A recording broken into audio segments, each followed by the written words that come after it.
ত্রয়োদশ জাতীয় সংসদ নির্বাচন ঘিরে বিএনপির প্রার্থী তালিকা চূড়ান্তের প্রক্রিয়া প্রায় শেষ পর্যায়ে। যুগপৎ আন্দোলনে থাকা মিত্রদের নিয়েই নির্বাচন করতে চায় দলটি। সেই লক্ষ্যেই শুরু হয়েছে আসন ভাগাভাগির কৌশল। বিএনপির একাধিক শীর্ষ নেতার সঙ্গে কথা বলে জানা গেছে, মিত্র দলগুলো ইতোমধ্যেই শতাধিক আসন দাবি করেছে।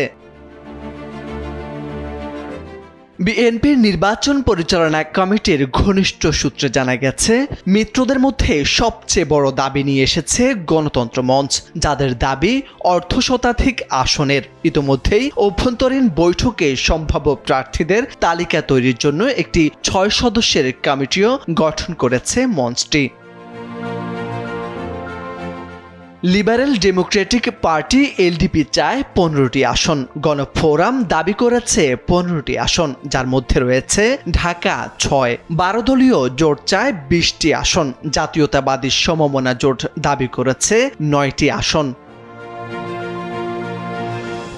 বিএনপির হাতে ইতিমধ্যেই এসেছে বিভিন্ন মিত্র দলের সম্ভাব্য প্রার্থীদের নামসহ তালিকা। এর মধ্যে উল্লেখযোগ্য নড়াইল 2 থেকে NPP chairman doctor Fariduzzaman Farhad, Kishoreganj 2 থেকে এনপিপির মহাসচিব মোস্তাফিজুর রহমান মোস্তফা, বগুড়া 1 থেকে জাগপার একাংশের সভাপতি খন্দকার লুৎফুর, চট্টগ্রাম 1 থেকে গণদলের এটিএম গোলাম মাওলা চৌধুরী, মানিকগঞ্জ 1 থেকে সাম্যবাদী দলে ডাক্তার সৈয়দ নুরুল ইসলাম।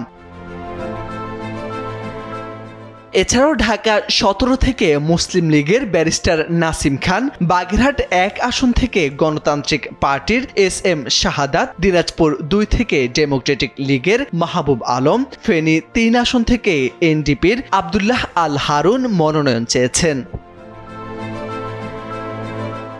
এই তালিকায় আরও অনেক নাম রয়েছে, তবে অনেক দল এখনো নিজেদের তালিকা প্রকাশে কৌশলী ভূমিকা নিয়েছে। কিন্তু মিত্রদের কতগুলো আসন ছাড় দেওয়া হবে এই প্রশ্নে এখনো চূড়ান্ত সিদ্ধান্ত আসেনি। বিএনপির স্থায়ী কমিটির সদস্য খন্দকার মোশাররফ হোসেন গণমাধ্যমকে জানিয়েছেন, আলোচনা চলছে, এখনো কোনো কিছু চূড়ান্ত হয়নি।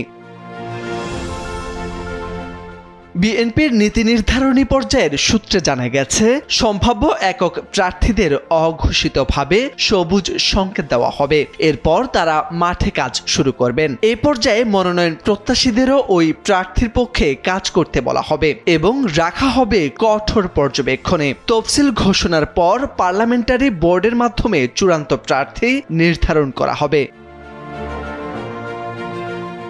ছোট দলগুলো অনেক সময় আসন দাবিকে নিজেদের রাজনৈতিক পরিস্থিতি জানানোর একটি কৌশল হিসেবে ব্যবহার করে। কাজেই বিএনপির চূড়ান্ত সিদ্ধান্তে কতজন আসন পাবে তা নির্ধারক হয়ে থাকবে রাজনৈতিক সমঝোতা এবং মাঠের বাস্তবতায়।